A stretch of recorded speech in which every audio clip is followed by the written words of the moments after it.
Isso afeta a forma como o lobby funciona nos Estados Unidos. Eles não estão mais dependendo tanto do consentimento ou de enganar as pessoas por meio da rasbara. Os liberais não os apoiam mais. Acho que o apoio a essa guerra contra o Irã está abaixo de 10%, de acordo com uma nova pesquisa da Dropsite que vi entre os democratas. Então é tudo. Eles estão operando apenas por meio da força bruta, de PACs ocultos, censura e controle sobre Donald Trump. E acho que se substitui muito mais óbvio, percebe-se que os Estados Unidos, o Obama e Chorra, e Israel é o rabo.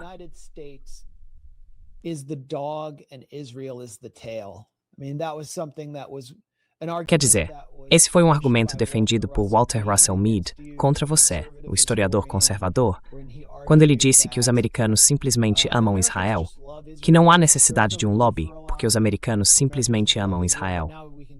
Mas agora podemos ver que não é mais assim. Ainda assim, às vezes ouço isso de marxistas mais doutrinários à esquerda, que Israel é apenas uma extensão do Império Americano, pouco mais do que um porta-aviões inafundável dos Estados Unidos, e que é os Estados Unidos quem definem a agenda. O que você diz a esse argumento em 2026, enquanto os Estados Unidos travam guerra com Israel contra o Irã?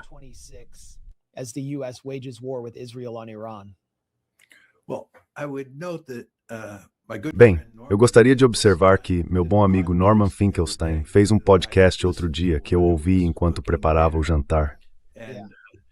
Norman era uma daquelas pessoas que achavam que eu estava errado, ou que o Steve e eu estávamos errados, lá em 2006, quando dissemos que Israel era uma das principais forças motrizes por trás disso. Sim, eu também já discuti isso publicamente. Sim, mas de qualquer forma, ele estava dizendo, em essência, que talvez tenhamos estado errados naquela época. Mas ele acredita que não estamos errados em relação ao Irã, e que está bastante claro que o lobby e o próprio Israel desempenharam um papel criticamente importante em nos levar à guerra em que estamos agora. É muito importante enfatizar, Max, que quando se fala sobre os fatores que levaram os Estados Unidos à guerra do Iraque em 2003, ou sobre quais fatores nos levaram a esta guerra contra o Irã, é óbvio que houve uma variedade de fatores que tiveram importância. A questão é, quais fatores foram os mais determinantes? Se voltarmos à guerra do Iraque, o argumento básico que Steve e eu apresentamos foi que se não tivesse havido pressão do lobby e do próprio Israel, e é muito importante enfatizar que houve uma enorme pressão de Israel para atacar o Irã, as coisas poderiam ter sido diferentes.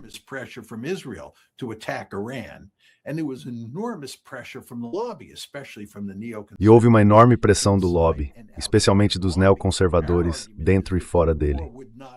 Nosso argumento é que a guerra não teria acontecido de outra forma. Certo, acredito que isso é verdade.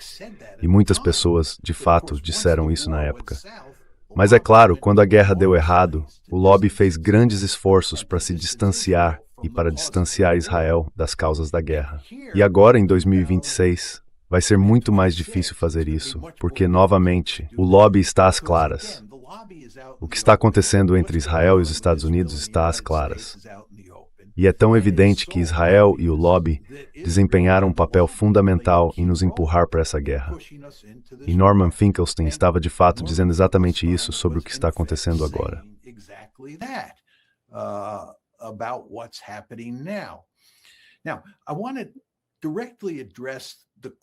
Agora quero abordar diretamente a questão que você levantou, que é, como lido com pessoas que dizem que Israel faz o que mandamos?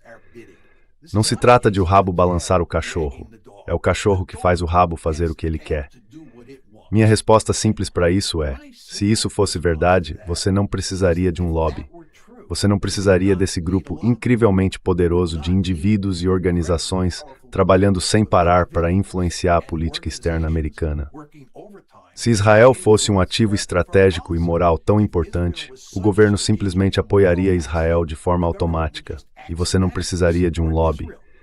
A razão pela qual o lobby é necessário é porque Israel é uma responsabilidade estratégica e também uma responsabilidade moral. Portanto, o lobby precisa agir para que os Estados Unidos apoiem Israel. É o rabo que balança o cachorro. É isso. support Israel. It is the tail that wags the dog. Yeah. Yeah. And Sim, e lugares, quero dizer, abordar a guerra contra o Irã. Acho que esse é o contexto atual que realmente confirma toda a sua tese. Aqui está Lindsey Graham. Vindicates your entire thesis. Here's Lindsey Graham. Eu ver embro de Berlin no Sul, dizer que envie seus filhos e filhas para o Oriente Médio. I mean, he's been making Quer dizer, ele vem fazendo comentário atrás de comentário desse tipo. Ele praticamente trocou de lugar com o Netanyahu, dando conselhos a ele. Netanyahu. Yeah. I mean, it's amazing, Max. He admits. Quer dizer, é impressionante, Max. Ele admite que estava aconselhando Netanyahu sobre como convencer o presidente Trump a atacar o Irã. Isso é realmente notável. E, aliás, Lindsey Graham é certamente um membro do lobby, certo? É importante enfatizar isso. Ele é como Mike Huckabee, sim, é profundamente comprometido em defender Israel e profundamente comprometido com o primeiro-ministro Netanyahu. E ele ajudou o primeiro-ministro Netanyahu a enganar o presidente Trump para lançar esse ataque incrivelmente tolo ao Irã. Sabe, se você olhar para esse caso, o que é realmente interessante é que não há evidência de que alguém dentro do governo estivesse pressionando por essa guerra, exceto talvez Kushner e Witkoff, o que, é claro, apoiaria nosso argumento, certo? Mas não há evidência de que Pence estivesse pressionando por isso. Ou mesmo que Rubio estivesse varando por isso.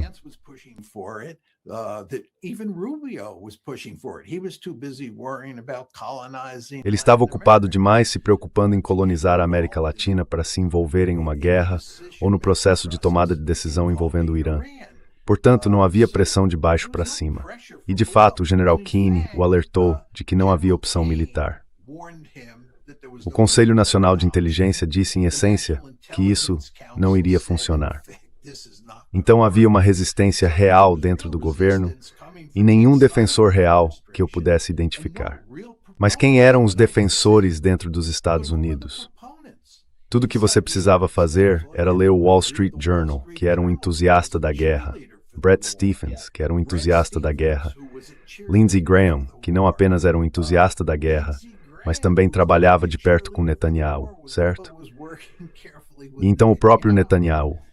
Esse homem tem estado profundamente comprometido em nos envolver em uma guerra contra o Irã há décadas.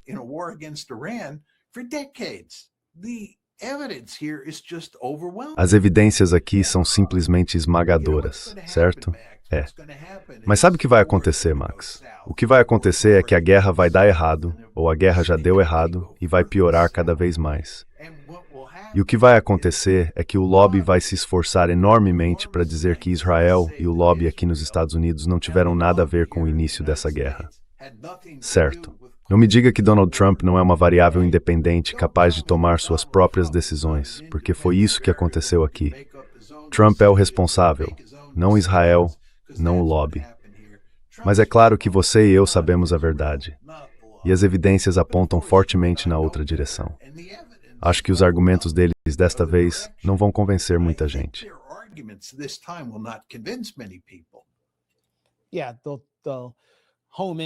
Sim, eles vão se concentrar na personalidade demente do Trump.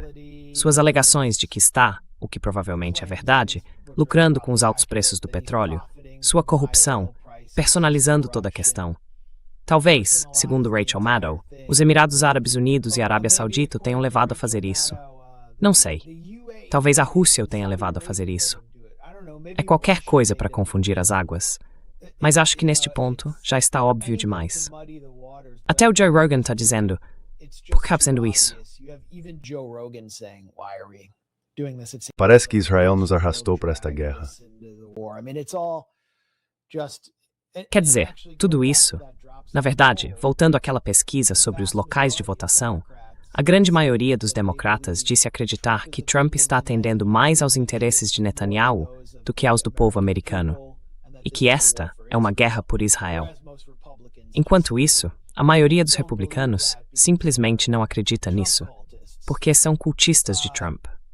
Netanyahu também fez alguns comentários muito reveladores que, na minha opinião, sustentam sua tese de uma forma que nunca vimos antes.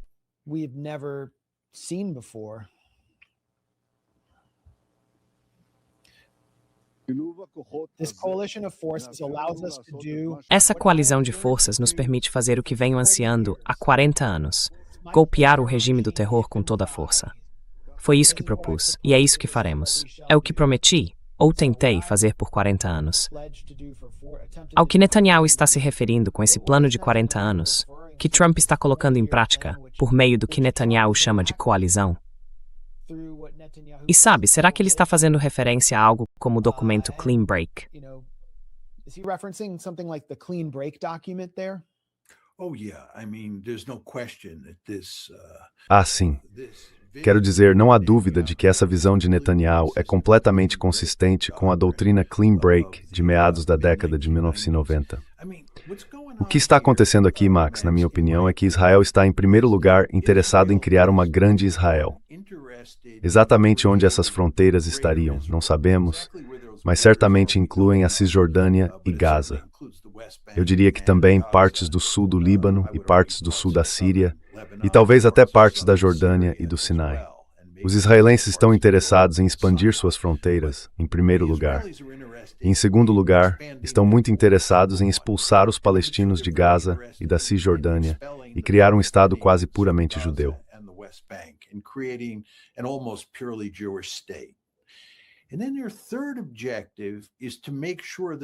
E então o seu terceiro objetivo é garantir que todos os estados da região estejam subordinados aos Estados Unidos. Isso incluiria países como Jordânia e Egito, como você bem sabe. E então, os estados mais poderosos, maiores e mais ameaçadores são fragmentados ou destruídos. O que os israelenses querem fazer no Irã, em última instância, é o que fizeram na Síria: dividir a Síria, devastar a Síria. O que estão fazendo no Líbano é tentar arruinar o Líbano. E eu acho que eles enviaram mensagens aos turcos de que, em última análise, gostariam de enfraquecer bastante a Turquia, assim como enfraquecer o Irã. A ideia aqui é que, assim, você teria um ambiente de ameaça benigna, ou um ambiente de segurança benigno. Então eu costumo dizer que o objetivo de Israel e dos Estados Unidos no Irã é a mudança de regime.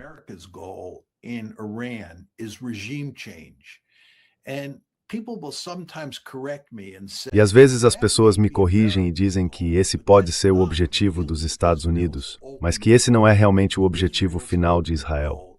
O objetivo final de Israel é destruir o Irã, não simplesmente promover uma mudança de regime. E eles estão certos, é claro. Eu foco na mudança de regime porque nós, os Estados Unidos, focamos nisso, e os israelenses falam sobre isso. Mas o objetivo final deles é destruir o Irã. Fazer com o Irã o que foi feito com a Síria. E acredito que, no fim das contas, eles também gostariam de fazer o mesmo com a Turquia. Então é isso que realmente está acontecendo aqui. Esse é o grande plano. E Netanyahu tem esse projeto firmemente gravado em sua mente, provavelmente desde que seu pai começou a educá-lo, quando ele era menino. E nada o afasta desse projeto. There's nothing that moves him away from that blueprint.